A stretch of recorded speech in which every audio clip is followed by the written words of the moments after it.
ይህ የኦቢኤን ልዩ ዝግጅት ነው። ጤና ይስጥልን ክቡራትና ክቡራን ተመልካቾቻችን እንደምን አላችሁ? እንደምን ሰነበታችሁ? በያላችሁበት ሰላም ለእናንተ ይሁን እያልን ከኦቢኤን ልዩ ዝግጅት የዛሬ እንግዳ ይዘን ቀርበናል። እንግዳችን ማን ነው? ኋላ ራሱን ያስታውቃል። ዛሬ በምን ጉዳይ ትነጋገራላችሁ የሚለውን ሀሳብ ለመግቢያ ያህል እንግዲህ ሀገራችን ኢትዮጵያ የራሷን እድገት ለማስቀጠል ብሔራዊ ጥቅሟንም ለማስከበር የባህር በር ያስፈልገኛል ብላ ጥያቄ ማንሳቷ ይታወቃል። ከዚህ ጋር ተያይዞ ብሔራዊ ጥቅም ምንድን ነው? ምንስ ይጠቅማል? የማንስ ነው? እንዴትስ ነው ማስጠበቅ የሚቻለው? በዚህ ጉዳይ የዜጎች ተሳትፎ ምን መሆን አለበት በሚለው ርዕሰ ጉዳይ ከእንግዳይ ጋር ቆይታ የምናደርግ ይሆናል። አሁንም እስከ ዝግጅታችን ፍጻሜ ድረስ በያላችሁበት አብራችሁን ሆኑ እያልን ወደ እንግዳይ እመለሳለሁ። እንግዳችን እንኳን ደህና መጡ። እንኳን ደህና ቆየ። እስቲ ራስን በማስተዋወቅ እንጀምር። እጅግ አድርጌ አመሰግናለሁ ወደ ስቱዲያችሁ ስለጋበዛችሁኝ። ስሜ ሄኖስ ወርቁ ባሮ ይባላል። ቤንሻንጉል ጉሙዝ አካባቢ ላይ ከዚህ ቀደም በተለያዩ ስራዎች ላይ ሰራ ነበረ። በመንግስት ስራ ላይ በመንግስት ኃላፊነት ላይ መሬት አስተዳደር ኢንቨስትመንት ቢሮ ኃላፊ ሆኜ አገልግዬ አውቃለሁ። ከዛም በፊት ትምህርት ቢሮ ምክትል ቢሮ ኃላፊም ሆኜ አውቃለሁ። እንደዚሁ ህዝብ ሳገለግል ነበረ። ከዛ በኋላ ወደ ፌደራል ከፍተኛ የመንግስት ኃላፊነት መጥቼ በስራ ላይ ብዙ ቆይቻለሁኝ። አሁንም በተለያዩ ስራዎች ላይ አለው። አቶ ሄኖስ እንግዲህ ጊዜን ሰጥተህ ወደ ስቱዲዮአችን ስለመጣ በድጋሚ ምስጋና እያቀረብኩኝ ቀደም ሲል ከመግቢያ ለማንሳት እንደሞከርኩኝ እንደው ብሔራዊ ጥቅም በእርሶ እይታ ምንድን ነው? ምን ማለት ነው ከሚለው እንጀምር። እሺ፣ አመሰግናለሁኝ። እንግዲህ ብሔራዊ ጥቅም ብለን ከመነሳታችን በፊት አይ ቲንክ በተለይ ከለውጡ በኋላ ብሔራዊ ጥቅም ተደጋግሞ የሚነሳ ተርሚኖሎጂ ሆኗል። አዋቂም ህጻናትም ብዙ ጊዜ የሚያነሱት አጀንዳ ሆኖ የቆየበት ሁኔታ ነው ያለው እና ብሔራዊ ጥቅም ብለን ስንል በጣም ግዙፍ ሀሳብ፣ ጥልቅ ሀሳብ ነው። ጠቃሚም ጉዳይ ነው፣ አጀንዳም ነው ብዬ ማምናለሁኝ እና ብሔራዊ ጥቅም ለአንድ ሀገር ህልውና፣ ቀጣይነት፣ ዘላቂ ኢኮኖሚያዊ ተጠቃሚነትም ጭምር መሰረታዊ የሆነ ፋንዳመንታል ነው የሚል እምነት ነው ያለኝ።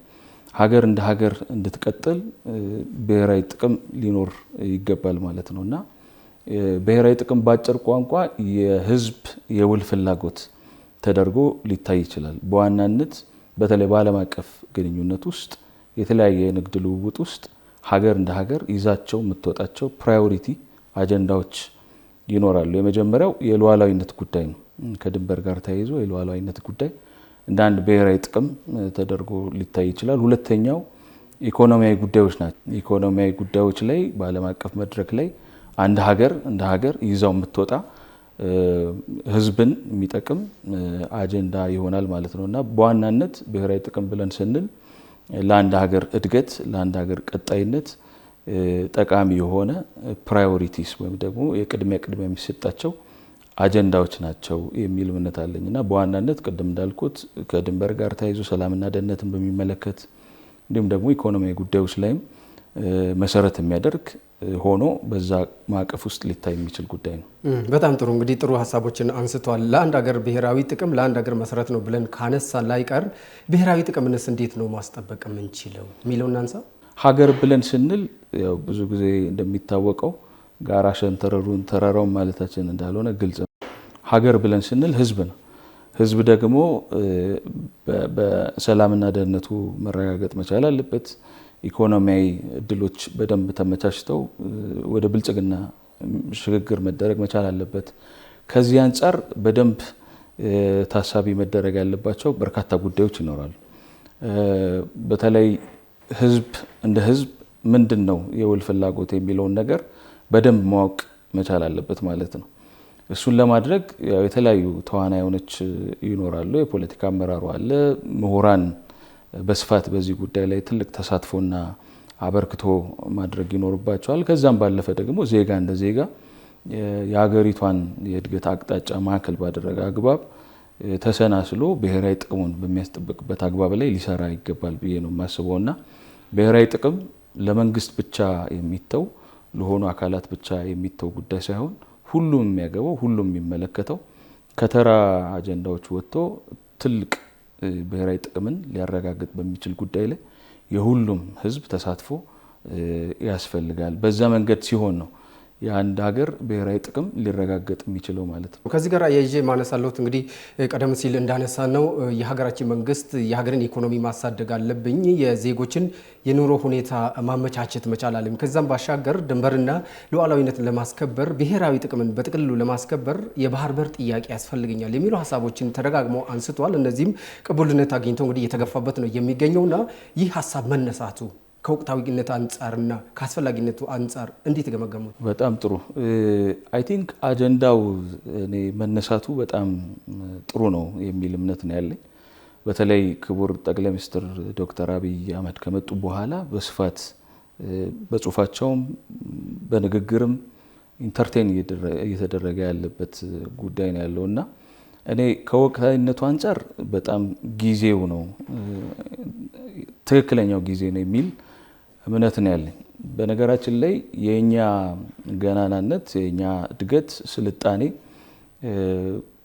ቀይ ባህር አክሰስ በነበረን ጊዜና ከዛም በኋላም በተለያዩ በመንግስታት ለውጦች ምክንያት ከቀይ ባህር ከለቀቅም በኋላም ቢሆን ያለን እድገት አጠቃላይ ፖለቲካውም ስሪቱም አጠቃላይ ሁኔታውም በጣም ነው የሚለያይ። በጣም በመሰረታዊነት ይለያያል። እንግዲህ ሩቅ ምስራቅ አካባቢ ላይ ያሉ ሀገሮች ጭምር እነ ጃፓን ጨምሮ እነ ቻይና እነ ህንድ አብዛኞቹ የአውሮፓ ሀገሮች ላይ ካያቸው ጅቡቲ አካባቢ ላይ ቀይ ባህር አካባቢ ላይ እየሰፈሩ ያሉበት ሁኔታ ነው ያለው።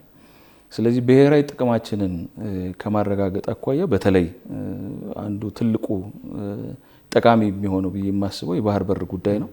በመንግስት ደረጃ ቦልድሊ እየተነሳ ነው። ህዝቡም ምሁራንም በዚህ ጉዳይ ላይ ሰፊ የሆነ አስተያየት ሀሳብ እያንሸራሸሩ ያሉበት ሁኔታ ነው ያለው እና ጂኦፖለቲክሱ ራሱ ወደዛ ነገር እንድንሄድ የግድ የሚልበት ጊዜ ነው ብዬ ነው የማስበው እና ከዛ አንጻር እኔ ተገቢና ትክክለኛ ጊዜ ነው የሚል እምነት አለኝ። ይሄ ትልቅ አጀንዳ ነው። ይህንን አጀንዳ እስከ ጥግ ድረስ እስኪሳካ ድረስ በተቻለ መጠን መግፋት ያስፈልጋል የሚል እምነት ነው ያለኝ። ከዚህ ጋር አያይዘን ሌላው የምናነሳው ነገር እንግዲህ አንዳንድ ጊዜ እንደዚህ አይነት ብሔራዊ ጥቅም የሚያስከብሩ አጀንዳዎች ወደፊት ሲመጡ ከግል ጥቅማቸው ያልተነጠሉ አካላት የግል ጥቅማቸውን የማስቀደምና ብሔራዊ ጥቅምን የማሳነስ አይነት እይታዎች አሉና ብሔራዊ ጥቅምና የግል ጥቅም ሲጋጭ እንዴት ነው ማስተናገድ ሚዛን አድርገን መሄድ ያለብን የሚለውን ሀሳብ ያንስልኝ። በጣም ጥሩ። እንግዲህ ብሔራዊ ጥቅም እንዳልኩት ህዝብን ማዕከል ያደረገ ነገር ነው። አገርን የሚያሻግር ጉዳይ ነው። የግል ቡድን ወይም ደግሞ የግል ጥቅምና የቡድን ፍላጎት በሌላ መልኩ መታየት ያለባቸው ጉዳዮች ናቸው ብዬ ነው የማስበው እና ከምንም በላይ ሀገር ይቀድማል። ከምንም በላይ ሀገር ሉዓላዊነት ዳር ድንበር መከበር ይቀድማል። የዜጎች ሰላምና ደህንነት መጠበቅ ይቀድማል። ኢኮኖሚያዊ ጥቅማችንን በምናረጋግጥበት አግባብ ላይ መስራቱ ይጠቅማል ወይም ደግሞ ይቀድማል ብዬ ነው የማስበው። የቡድን ፍላጎቶች ወይም ደግሞ የግል ፍላጎቶች ከብሔራዊ ጥቅም ጋር አብሮ መታየት የለባቸውም ብዬ ነው የማስበው። ምክንያቱም እንግዲህ እንደምታውቀው አገራችን ኢትዮጵያ የረጅም የመንግስትነት ታሪክ ያላት ሀገር ነች። በተለይም ከዚህ ቀደም በአድዋ ጦርነት ጊዜ ላይ ትልቅ ኤግዛምፕል ሊሆን የሚችል ስራ ተሰርቷል ብዬ ነው የማስበው። ትልቅ ወረት ነው እንደ ሀገር ያለን። ለአፍሪካ ኢንዲፔንደንሲ ምክንያት የሆነ ድል ነው ማስመዝገብ የቻልነው። ከዛም ባለፈም በአሜሪካ ውስጥ ሲደረግ የነበረው የጥቁሮች መብት ጋርም ተያይዞ ያ የአድዋ ቪክትሪ ትልቅ የሆነ ፋይዳ የነበረው ጉዳይ ነው። ግን አድዋን እንዴት ነው ያሳካ ነው ብለን ካየን በወቅቱ ከማዕከላዊ መንግስት ጋር ግጭት ውስጥ የነበሩ የተለያዩ የክፍለ ሀገር ገዢዎች ነበሩ። ሀገር ስትወረር ግን ጠላት ሲመጣ ግን ጉዳያቸውን የግል ፍላጎታቸውን የቡድን ፍላጎታቸውን ወደ ዳር አድርገው ዘምተው በደማቸው እቺን ሀገር አጽንተዋል ማለት ነው እና በተቻለ መጠን አንዱ ሊረጋገጥ የሚችለው እንግዲህ ማጆሪቲ ሩል እና ማይኖሪቲ ራይት የሚባል ነገር አለ። አብዛኛውን ህዝብ ሊጠቅም በሚችል ጉዳይ ላይ ትኩረት ማድረግ ብሔራዊ ጥቅምን ማስቀደም አስፈላጊ ነው ብዬ ነው የማስበው።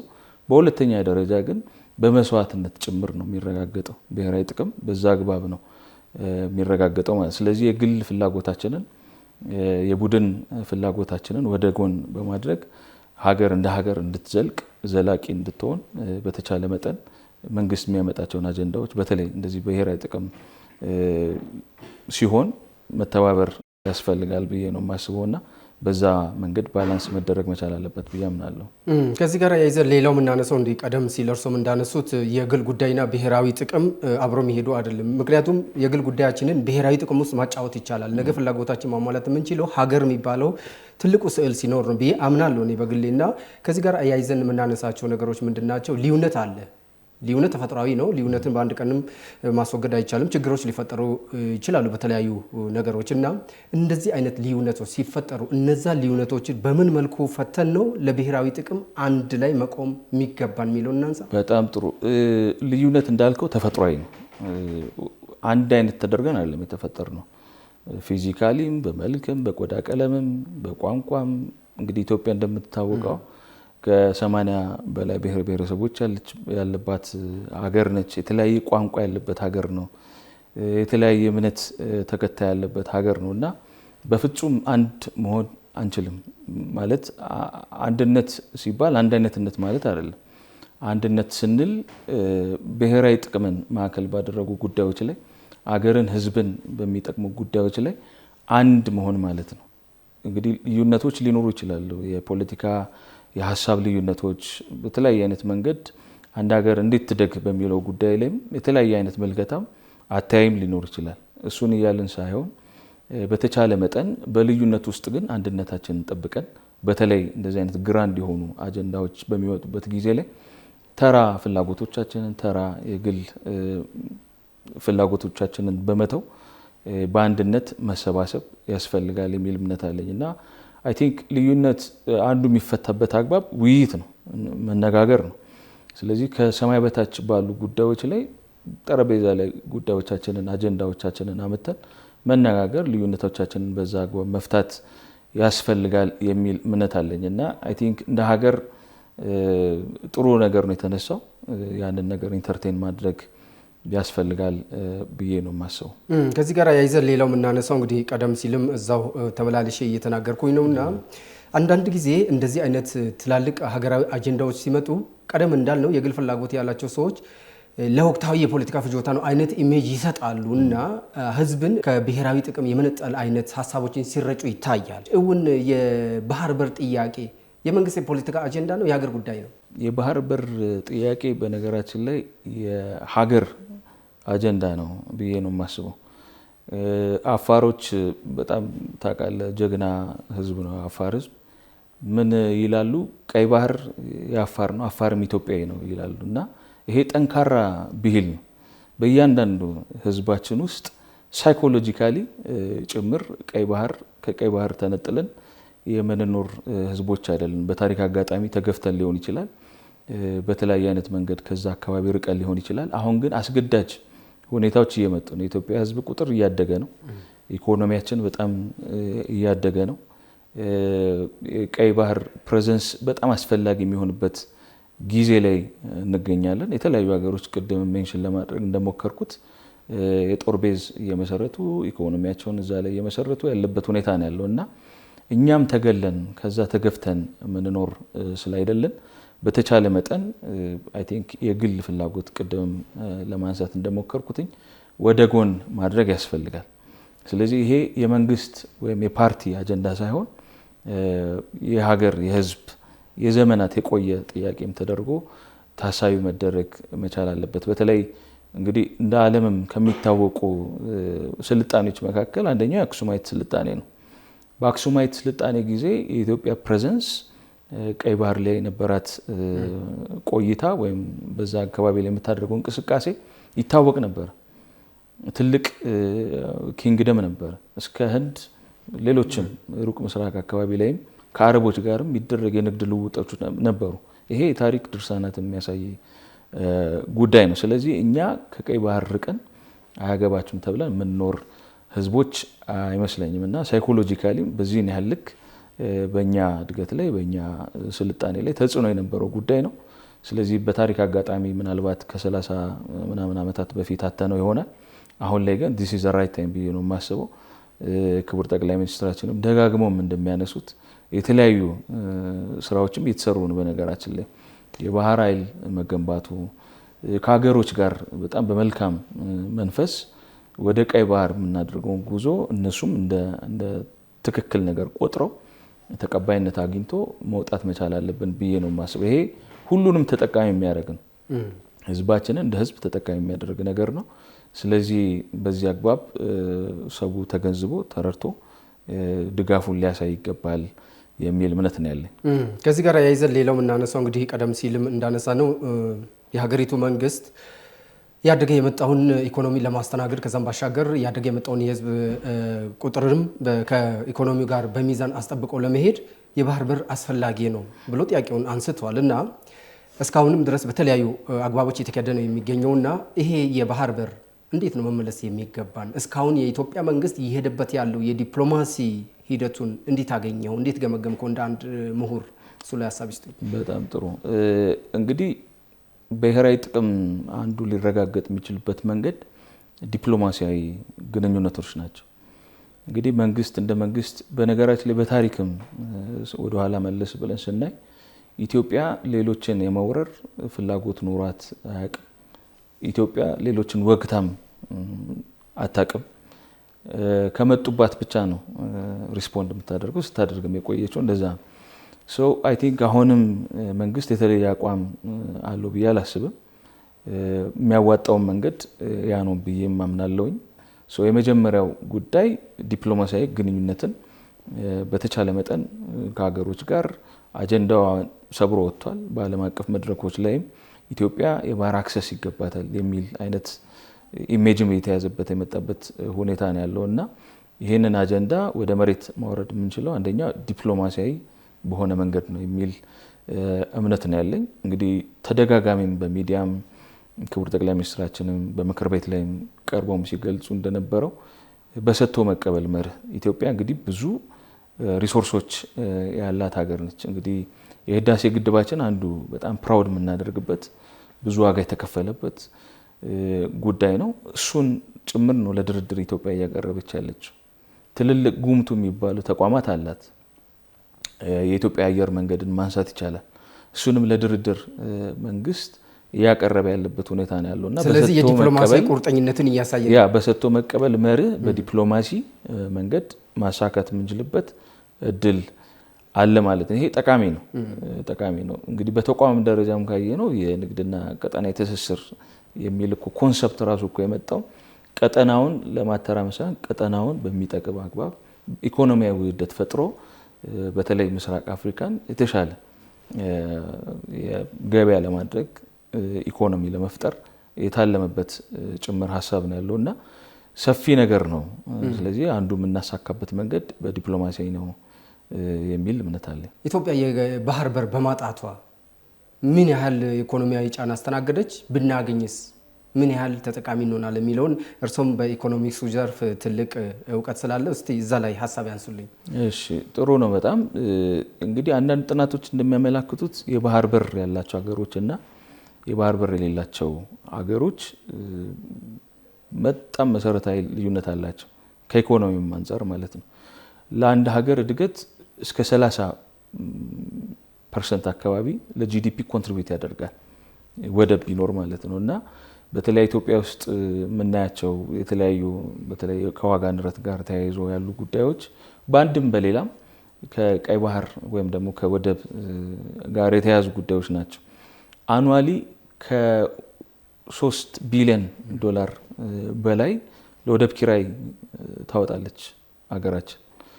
ይሄ ትልቅ ጉዳት ነው። 3 ቢሊዮን ምናልባት ሴቭ ቢደረግ ሀገር ውስጥ ባሉ የተለያዩ ካፒታል ፕሮጀክቶች ላይ የተለያዩ ልማት ላይ ብናውለው ብዙ ዜጎችን ህይወት ሊለውጥ የሚችል ጉዳይ ነው እና የቀይ ባህር ባለመኖሩ ምክንያት ኢትዮጵያ በጣም ኢኮኖሚካሊ እንድትጎዳ ከሌላው ዓለም ተነጥላ እንድትኖር ያደረገ ጉዳይ ነው እና ኢኮኖሚን ከማሳደግ ጋርም ተያይዞ ከፍተኛ የሆነ ኮንትሪቢዩሽን ይኖራል። የባህር በር ስናገኝ ጥናቶች የዩኤን ጥናት ነው እንግዲህ የሚያሳየው እስከ 30% አካባቢ ለጂዲፒ ኮንትሪቢዩት ያደርጋል። እሱ ብቻ አይደለም፣ አገራት ሚስጥር አላቸው። ለምሳሌ የሌሎች ሀገሮችን ወደብ ሲጠቀሙ የተለያዩ ከሚሊተሪ ጋር የተያያዘ ሊሆን ይችላል። በተለያየ አይነት መንገድ ብቻ ያለውን ነገር ተፈትሸ ነው የምታስገባው። ባህር ሲኖር ግን እንደዛ አይደለም የሚሆነው እና ከብዙ ነገር አንጻር የሎጂስቲክ ኮስቱን ጨምሮብናል። ኢምፖርት ፕራይስ እንዲጨምር አድርጓል። ከዚህ ጋር ተያይዞ የኑሮ ውድነትም እያንዳንዳችንም በቤታችን በህይወታችንም የሚያጋጥመን ጉዳይ ስለሆነ ያን ሁሉ ነገር በተቻለ መጠን እንግዲህ እስከ 30% ባለ የኢኮኖሚ ጥቅም ወደ ዜጎች ሊተላለፍ የሚችልበት እድል ያለውና ኢኮኖሚካሊ በጣም ጠቃሚ ጉዳይ ነው፣ የሚናቅ ነገር አይደለም ለማለት ነው። እንግዲህ የወደብን ጉዳይ ስናነሳ በኢኮኖሚውም በሴኩሪቲውም በሉዓላዊነትን በማስከበር አኳያ ዘርፈ ብዙ ጠቀሜታዎች ይኖራሉ ተብሎ መታሰብ ብቻ ሳይሆን እውን ነው። ግን አንድ ጥያቄ ላንሳ። ኢትዮጵያ እኔ ተዘግቼ መኖር አልችልም ብላ ጥያቄ አቅርባለች። ከዚህ ጋር አያይዞ ሁሌም እነዚህ ጠላት የሆኑ ሀገሮች ለምንድን ነው ኢትዮጵያ ጥያቄ ባነሳች ቁጥር ጠልፎ ለመጣል የሚሞክሩት? ምንድን ነው ስጋታቸው? እንግዲህ ኢትዮጵያ እንዳልኩት በጣም ፖቴንሻል ሀገር ነች።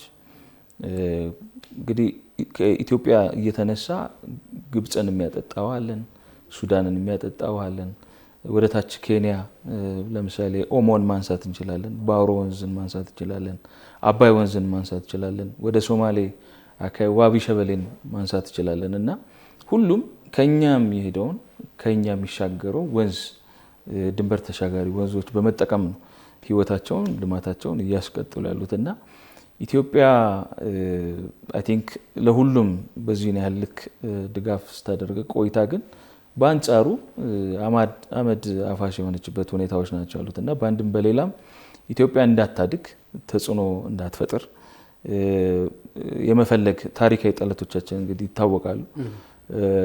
የተለያየ አይነት ትርምስ በመፍጠር ጭምር አገር እንደ ሀገር እንዳትሻገር ብልጽግና እንዳታረጋግጥ እክል ሲሆኑ የቆዩበት ሁኔታዎች ናቸው ያሉት። በነገራችን ላይ ኢትዮጵያ ስትወጋም የተወጋቸው የውጭ ወራሪዎች ሲመጡም የመጡት ከቀይ ባህርን ተገን አድርገው ነው። ግብጽ መታ ታውቃለች። ሌሎች ጎረቤት አገሮቻችንም በአንድም በሌላም በተለያየ አጋጣሚ መጥተዋል። ከውጭም እነ ጣሊያንም እነ እንግሊዞችም በዛ መንገድ ነው የመጡትና ኢትዮጵያ አይ ቲንክ መተንፈሻ ነው የምትፈልገው። አሁን ህዝቧ እያደገ ነው፣ ኢኮኖሚያ እያደገ ነው። ወደ ገበያ ይዛ እያወጣች ያለችው በጣም በርካታ ምርት አለ።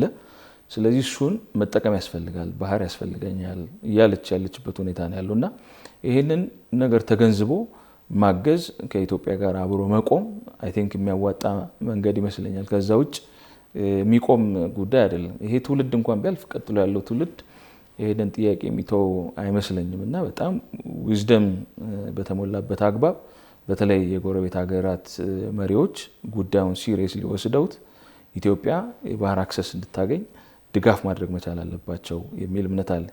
ከዚህ የሚሄዱ እንዳልኩት ቅድም በርካታ ወንዞችም ጭምር ስላሉ ማለት ነው። አሁን የምናነሳቸው ነገሮች እንግዲህ ከኢትዮጵያ እድገት ጋር ያለመፈለግም ጉዳዮች ሊኖሩ ይችላሉ።